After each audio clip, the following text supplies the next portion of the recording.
Good morning and welcome to the Unitarian Universalist Fellowship of Pottstown. My name is Jon Dreazen. I'm a lay leader. The music stopped, so I guess it was my cue to come up here. And we are a liberal, humanistic, welcoming congregation. We don't really care about your creed, your color, or prior beliefs. We're open to all. We're a liberal religious voice within the community of Pottstown, have been so for 60 years. And we hope we will continue to do that for many years to come. So this is a time for announcements. If anyone has an announcement for the good of the fellowship, please come up and avail yourself of the microphone to my left. Be careful not to entangle yourself in the cord.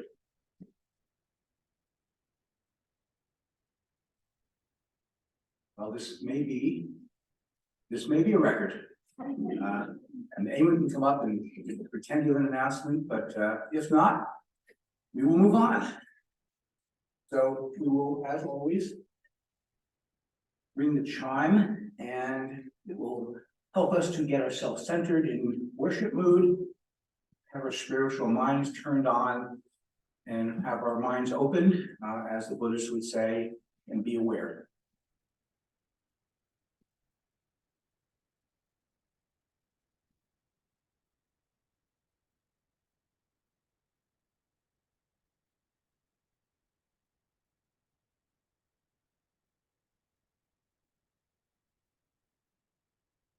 To quote one of my co-members here, we have relatively few traditions or icons in our faith.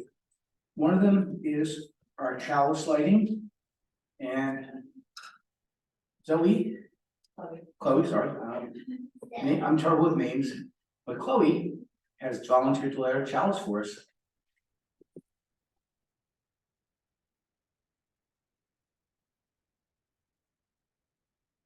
So we light the symbol of our faith, the flaming chalice, because it symbolizes the focus in each one of us.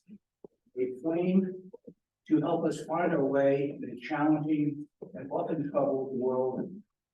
And when our flame goes out, we can always remember the flame that we have seen here and take it in our hearts and souls with us so that we can become.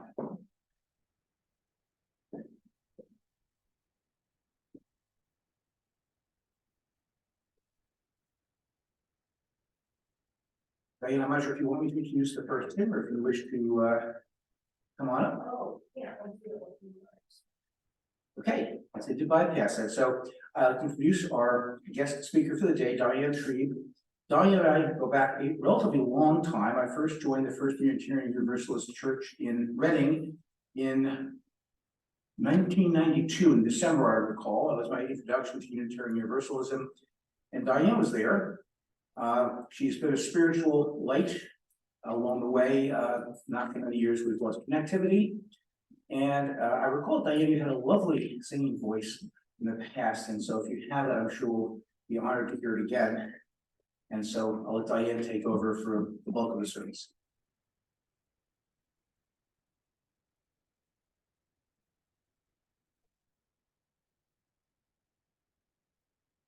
Thank you, John.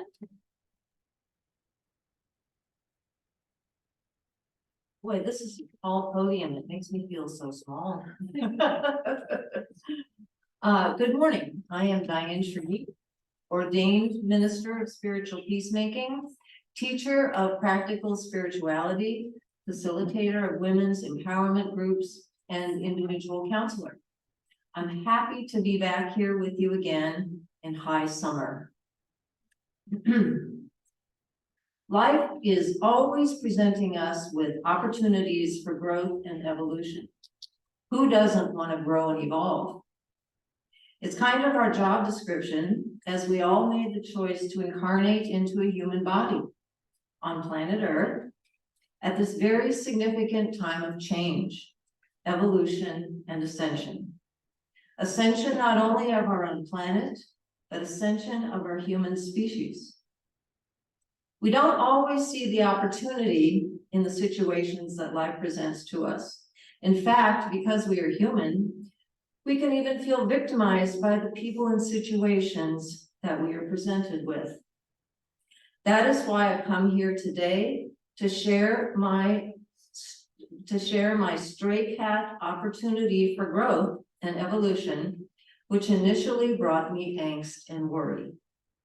Luckily, I am a firm believer in this universal truth. Everything happens for me, not to me. And because I am human, it often takes me a while to remember this. And when I do remember this, that everything happens for me, not to me, the first thing I need to do is take an intentional emotional journey. Acknowledging, accepting, and fully feeling my feelings about what is happening. Fully feeling my feelings neutralizes my resistance to what is happening and clears my emotional space. Now I am able to surrender to the love, wisdom, and power that reside within my heart and that reside within the universe. And now I can ask this question, not from a place of victimhood, but from a place of acceptance. Why me? The answers I received and the story that unfolded are why I was inspired to share my journey with the stray cat and be here with you this morning. So let's see, opening hymn, right? Number 354, We Laugh, We Cry. If everyone could please stand as you are able.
And let's see, story for all ages.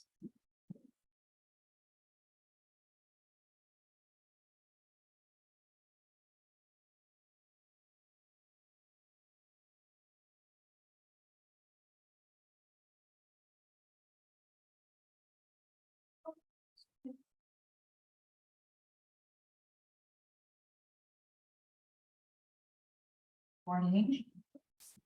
There we go. Morning. Today, I have a story for you that is one of my favorites. I've loved reading it to my kids. This is called The Boy Who Cried Fabulous by Leslie Newman. So before I start, let me ask you, do your parents ever get annoyed with you when you're like really hyper excited about something? Yeah. No. How about, do you have like sometimes a favorite word or a favorite song you might repeat over and over and over until it drives your parents crazy? Yeah. Well, that is what the little boy in this story, Roger, does, but he's a pretty special kid. So, Boy Who Cried Fabulous. When Roger started out for school, his mother set a simple rule. She said, "Now, Roger, you go straight to school and don't be late." Roger tried hard to obey. He knew that he should not delay. He shouldn't wander or explore, but then he came upon a store, its windows full of lovely clothes, so colorful that Roger froze. Then clapped his hands in fits of glee and shouted out in ecstasy, "What a fabulous coat! Is it silk or wool? What a fabulous bell! Can I give it a pull? What a fabulous door! Does it open wide? What a fabulous store! Can I come inside? What a fabulous man! A fabulous hat! What a fabulous tie! Or perhaps a cravat!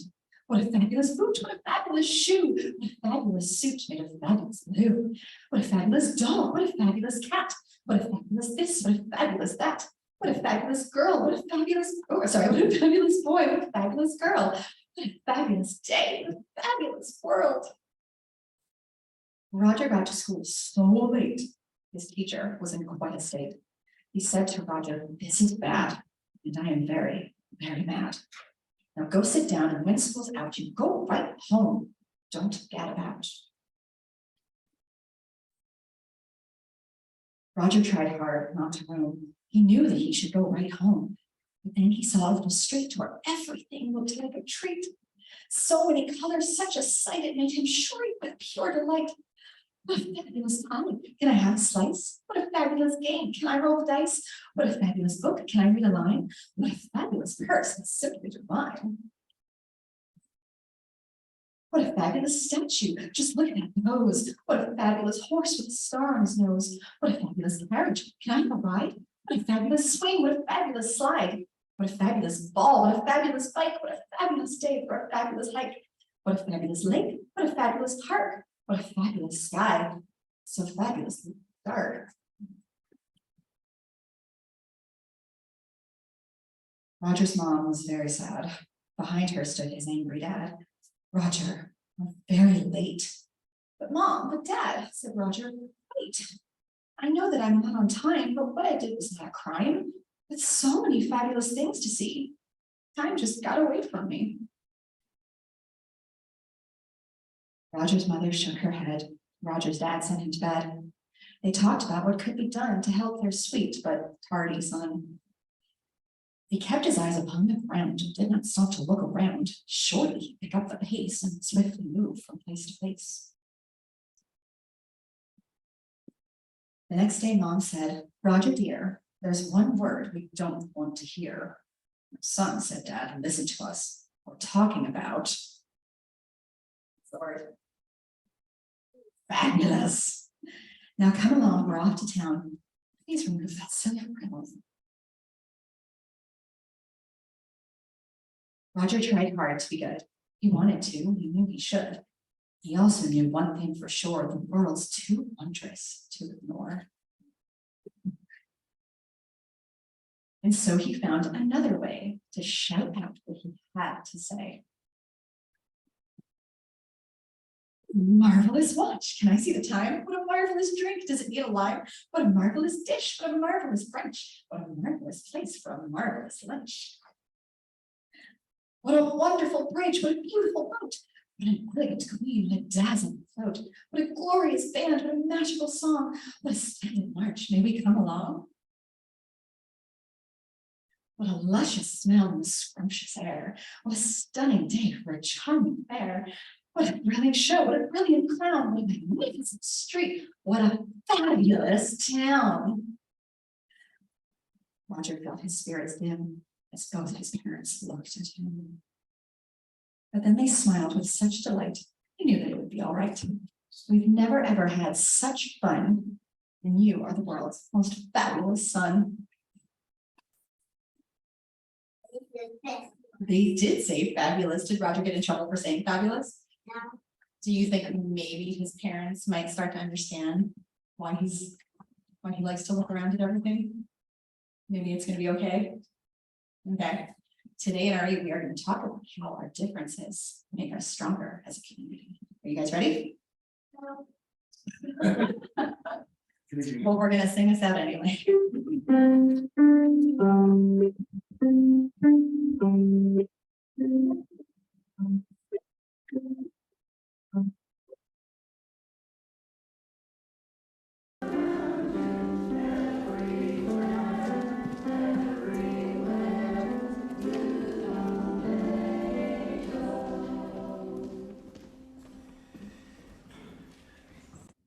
So, interesting story. It reminds me of actually Dr. Seuss reincarnated.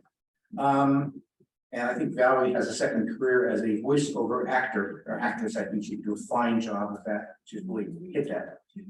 So now's that time in our service. There are three things that help us run, which are time, talent, and treasure. It is now time for the morning offertory. And it is time, since you are able to share with some of your treasure for the ongoing financial wherewithal of our fellowship.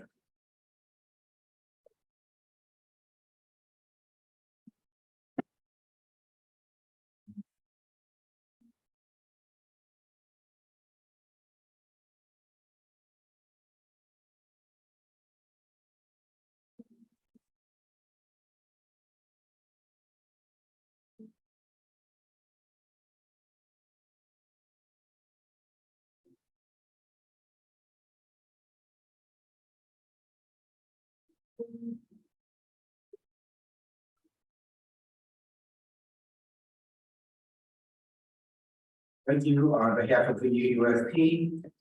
Whatever you've given enriches us, and your presence enriches us spiritually. So thank you regardless. And I'll now turn the lectern over to Diane for what I'm sure will be a wonderful sermon.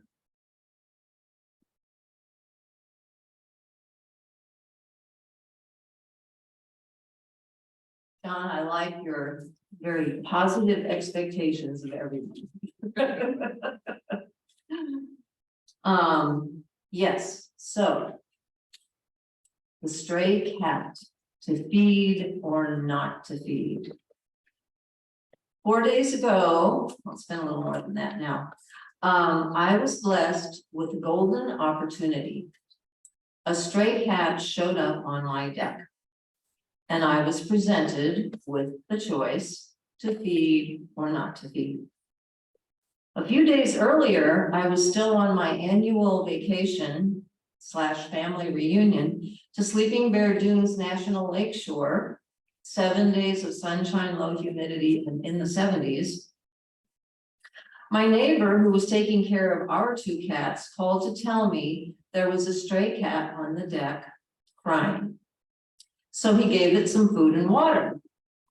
I immediately reacted with fear because my son and I had no desire to have another cat. I promptly told him to cease and desist on the food and the water.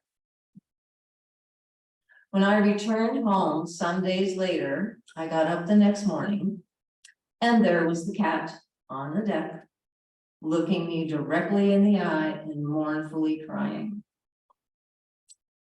My determination to not feed him crumbled. I could not resist his plea. I fed him and watered him. He seemed satisfied and left. The next morning, there he was again, I had no plan. I just knew in my heart I had to feed him. For a significant part of this day, he kept meowing and crying and following my voice, which he could hear coming through all my open windows. This continued into the night. The next morning, I knew I had to take some action. I called a handful of shelters and even went to visit one, all full. They put me on a list. They said to check back later. Well, for the next 2 days, I was a mess. We didn't want to adopt. I couldn't find a shelter. I couldn't stand the frequent crying. And my son was unhappy that I fed him in the first place. I just couldn't stop feeding him.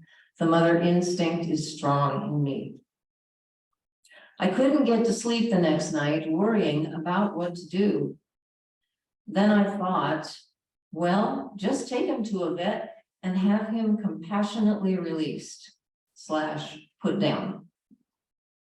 That way, both of us will end our suffering. This idea did not roll easily off of my mind, but I did feel relief at the thought of the end of my suffering. Luckily, I am a person who also believes that everything happens to me and to everyone else for some good reason. How I begin resolving a troubling situation is to acknowledge, welcome, and feel all my feelings. So after fully feeling my angst, my frustration, my sadness, and fear, and after surrendering to not knowing what to do next, I called out to the powers that be, to the love, to the grace, to the wisdom that reside in my heart and that reside in the universe. And I asked this question, why me? This is what I received. Well, my dear, maybe this is fierce grace. This idea of putting the cat down, you doing something that is not natural or in your comfort zone, you doing something to take control of the situation.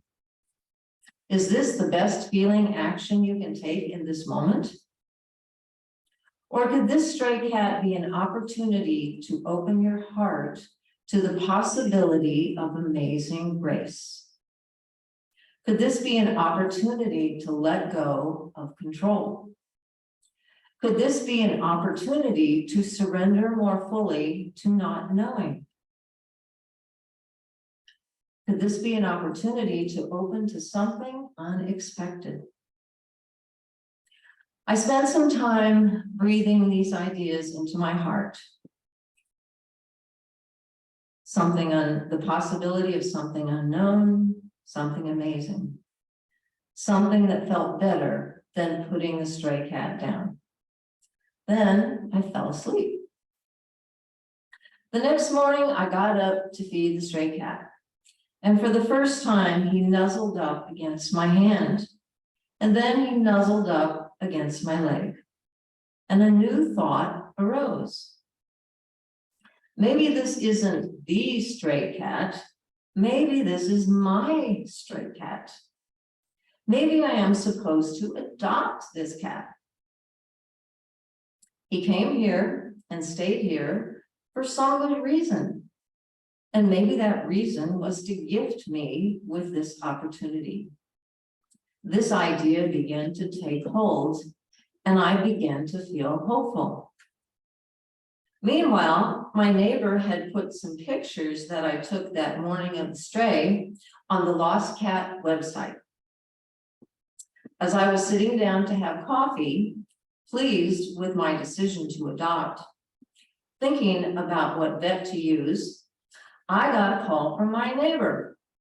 She received a call from the website post, and a family who just moved in around the corner from me had called her. And this woman called to say that my found cat looked just like her lost cat. She was freaking out. She dashed over with her daughter and mother, and my stray was indeed her beloved Windsor. What a joyous and tearful reunion. She said they had moved in around the block 3 weeks ago, and Windsor got out the door. They had been looking for him ever since. In fact, she said, as she was standing outside the front of my house, that they had come to my neighbor's house looking for the cat. Windsor is a 13-year-old cat with arthritis, and they call him Grandpa. And this was one happy family that left my house. My joy about the amazing grace of this precious reunion eclipsed my disappointment about the lost adoption. And I have been smiling ever since, remembering this unfolding of events. Partly because I am right about everything being an opportunity for growth and evolution. Partly because I am right about everything happening for me, for some good reason. I trusted my intuition to feed the stray cat. I trusted that he kept talking to me for some good reason. I trusted that in considering the fierce grace possibility of putting him down, I also considered the amazing grace possibility of something unexpected happening. As I look back at this golden opportunity experience, I see that both of us, the stray and me, were out of our comfort zones. And he did not give up. He kept asking for what he wanted. And I kept feeling my feelings of fear and responsibility and hopelessness. The blessing of feeling my feelings, and the blessing of feeling hopeless, and the blessing of surrendering to not knowing what to do, is that only then did it occur to me to ask for help. In the dark night of my hopelessness, when I felt the only solution was to put this kitty down, I opened a conversation with love and grace and wisdom. I asked why. I asked for understanding. I moved my attention from my head and from the fear and control that I was lost in to my heart, to my inner being, to the source of wisdom, love, and the amazing grace of all possibilities. I asked for help, and because I had fully felt my feelings, my heart was open to receiving help. I stopped resisting what I was given and surrendered to acceptance of what I was given. In fully feeling my heartbreak, my heart was broken open to the more expansive realm of all possibilities. In conclusion, the golden opportunity of the stray cat gifted me with a deeper trust in the benevolence of what shows up in my life, even if it initially does not feel good.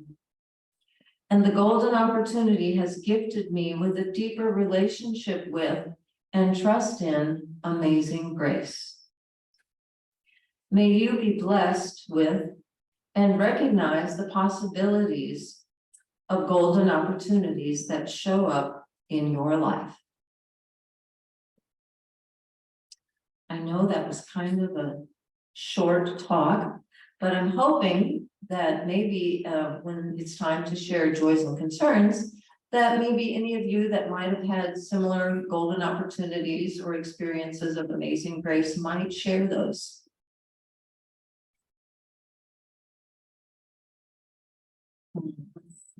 You're up next, John.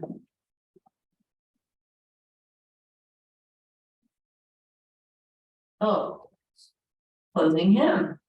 And of course, I had to choose Amazing Grace. Number 205.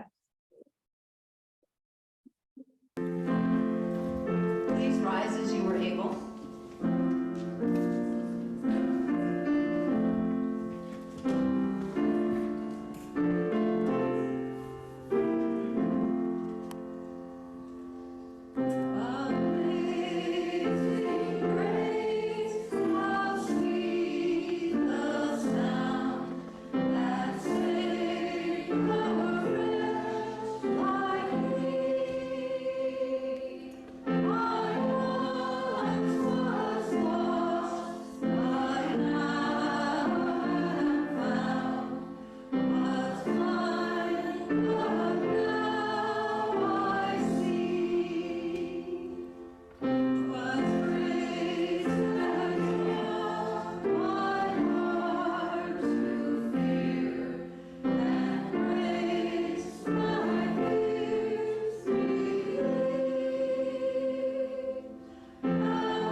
John, you want to do the chalice extinguishing?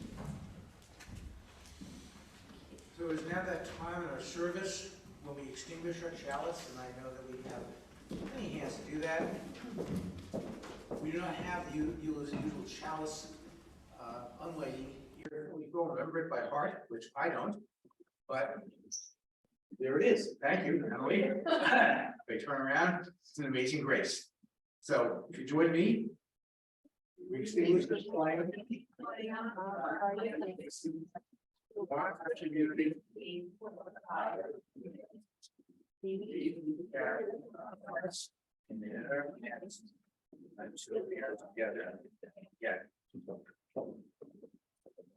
Okay, so closing words. Back to my original question, to feed or not to feed, that is the question.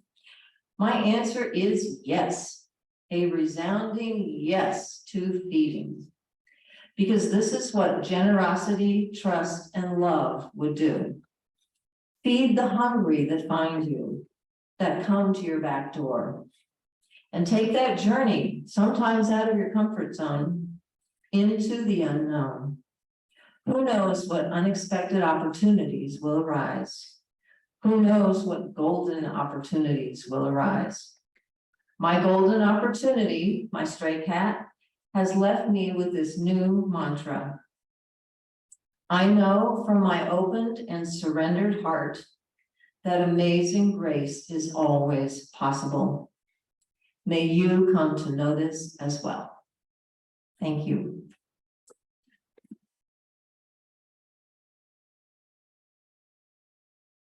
So Emily will give you the high sign when we're not recording.